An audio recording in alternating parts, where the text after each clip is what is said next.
Years ആയെന്ന് അങ്ങനെ much ahead of time ആയിരുന്നെന്ന് തോന്നി. പിന്നെ ഞാൻ ആക്ച്വലി ഇതിൻ്റെ റിലീസിനായിട്ട് ബോംബെന്ന് വന്നതാണ്. എനിക്ക് ഭയങ്കര ആഗ്രഹം ഉണ്ടായിരുന്നു, കാരണം ഇൻസ്പെക്ടർ ബൽറാം എന്ന ഒരു ക്യാരക്ടർ ഇവിടെ നിന്നാണ് തുടങ്ങിയത്. അപ്പോൾ ഭയങ്കര ദേശക്കാരനായിട്ടുള്ള ഒരു മമ്മൂട്ടിയെ കാണാൻ കിട്ടി. ഇങ്ങനെ ഇപ്പം നമുക്ക് കാണാൻ കിട്ടില്ല. ഭയങ്കര പവർഫുൾ, ഭയങ്കര നമ്മൾ ഇൻവോൾവ് ആയിപ്പോയി, ഭയങ്കര ഇൻട്രസ്റ്റിംഗ് ആയിപ്പോയി. എന്നിട്ട് രണ്ട് പടങ്ങൾ ഇതിൻ്റെ ഒരു സ്പിൻ ഓഫ് ആയിട്ട് വന്നിട്ടുണ്ട്, Taradas and Balram and inspector Balram. അപ്പോൾ ഇതിൻ്റെ തുടക്കം ഇതായിരുന്നു. അത് കാണാൻ കിട്ടിയത് വളരെ സന്തോഷമുണ്ട്. പിന്നെ ഐ തിങ്ക് കുറച്ച് പ്രൊമോഷനും കൂടെ വേണമായിരുന്നു. അപ്പോൾ ഐ തിങ്ക് നന്നായിട്ട് ഓടും. ഭയങ്കരമായിട്ട് എൻജോയ് ചെയ്തു പടം. അവർ ഭയങ്കര പച്ചക്കാണ് ഡയലോഗൊക്കെ പറയുന്നത്. ഭയങ്കര ദേഷ്യം എന്ന് പറഞ്ഞാൽ ഒരു മൂക്കിൻ്റെ ചുണ്ടത്ത് ഇങ്ങനെ നിൽക്കുന്ന ഒരു ദേഷ്യം പോലെ. ഭയങ്കര പവർഫുൾ ക്യാരക്ടർ. അത് ഇപ്പോഴൊന്നും അങ്ങനെ കാണാൻ കിട്ടില്ല നമുക്ക്. എല്ലാവരുടെ ക്യാരക്ടർ ഗീതമൊക്കെ കാണാൻ എന്ത് രസമാണ് സ്ക്രീനിൽ. നന്നായിട്ട് വന്നിട്ടുണ്ട് പടം. ശരിക്കും നമ്മൾ അങ്ങ് ഇൻവോൾവ് ആയിപ്പോയും. നല്ല ടൈറ്റ് ആയിട്ടുള്ള സബ്ജക്റ്റാണ്, ഭയങ്കര powerful. I think I V ശശിയുടെ ഏറ്റവും നല്ല ഒരു പടമായിട്ട് ബെസ്റ്റ് വർക്കാണ്. ടീമാണെങ്കിലും പിന്നെ മറ്റേ ഒരു മൂന്നും അവരവരുടെ ക്യാരക്ടർ പിടിച്ച് നിൽക്കുമായിരുന്നു.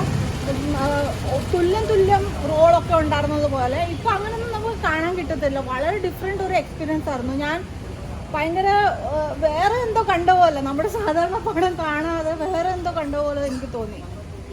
ഭയങ്കര ഡിഫറെൻറ്റ്, ഇൻട്രസ്റ്റിംഗ്, ഇൻവോൾവ് ആയി പോയി ഞാൻ ഫിലിമിൽ. ഒരു മിനിറ്റ് പോലും ഞാൻ ബോറടിച്ചില്ല.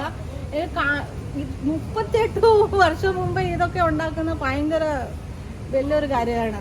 അതൊക്കെ ഐ വി ശശി, മമ്മൂട്ടി അങ്ങനെയൊക്കെ പറ്റത്തുള്ളൂ. 38 വർഷം ശേഷമുള്ള പടം എന്ന് പറഞ്ഞാൽ എൻ്റെ കുട്ടിക്കാലത്ത് കണ്ട ഓർമ്മയുള്ളൂ. എനിക്ക് ചില സീൻസൊക്കെ ഓർമ്മ ശരിക്കും വരുന്നുള്ളൂ. എങ്കിലും അത് അന്ന് മനസ്സിൽ സ്ട്രൈക്ക് ചെയ്ത കുറേ രംഗങ്ങളുടെ ആംബുലൻസ് വരുന്നതും ഒക്കെ ആയിട്ട് നല്ല ഓർമ്മയുണ്ട്.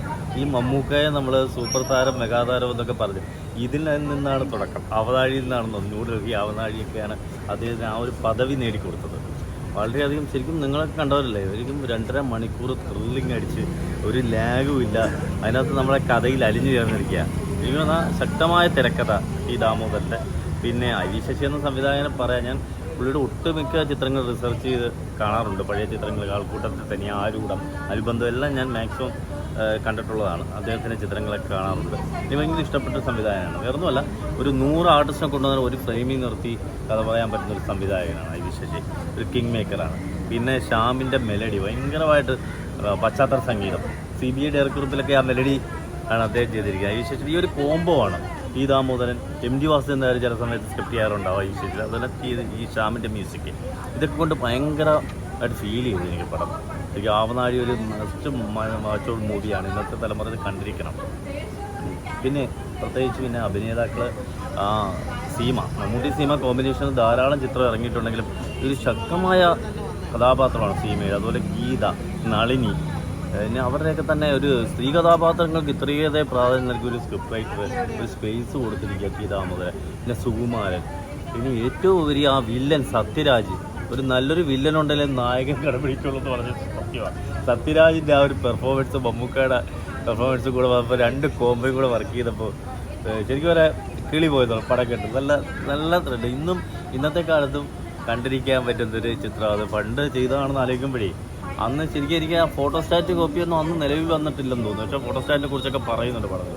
ഒരു പഴയ പടം കാണുന്ന ഫീലില്ല അത് കണ്ടിട്ട്. എൻ്റെ അടുത്തിരുന്ന ആൾക്കാരും പറഞ്ഞു ഇന്നാ ഫീലാ പടം എന്ന് പറയുന്നത്. പടം ഞാൻ കണ്ടതാണ്.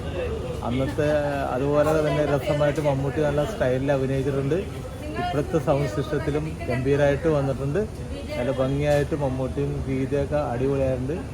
നല്ല രസമായിട്ട് ഈ പടം നന്നായിട്ട് വന്നിട്ടുണ്ട്. സൗണ്ടിങ് ഒക്കെ നന്നായിട്ടുണ്ട്, വളരെ നന്നായിട്ടുണ്ട്. നല്ല രസമായിട്ട് വന്നിട്ടുണ്ട്. നല്ല കളറും നല്ല സൗണ്ടും എല്ലാ ലൈറ്റും ഒക്കെ നന്നായിട്ടുണ്ട്. ഗംഭീരമായിട്ടുണ്ട്. കാരണം നന്നായി വരുമെന്ന് വിശ്വസിക്കുന്നു. അത് 5 ഡയലോഗും മമ്മൂട്ടിയുടെ ഡയലോഗും ഗീതയുടെ ഡയലോഗും ഇട്ട് ഞെട്ടും. ഓരോ ഇപ്പോഴത്തെ ആ സംഭവത്തിനൊക്കെ അന്ന് ഇത്ര ഗംഭീരമായിട്ട് ഈ പടം ചെയ്യാൻ പറ്റിയല്ലോ എന്ന് ഐ വി ശശിയൊക്കെ നമ്മൾ പറയാം. എനിക്ക് 39 വയസ്സ് കണ്ട അന്ന് ഷണായിസൊക്കെ കണ്ട പടം. അതെ, ഓർമ്മ വെച്ചാണ് ഇത് കണ്ടത്. അതെ അതെ അതെ. ഗീതറ തന്നെ കണ്ടില്ലേ, അടിപൊളിയല്ലേ സംഭവം, ഗംഭീരമായിട്ട് ഡയലോഗുണ്ട്.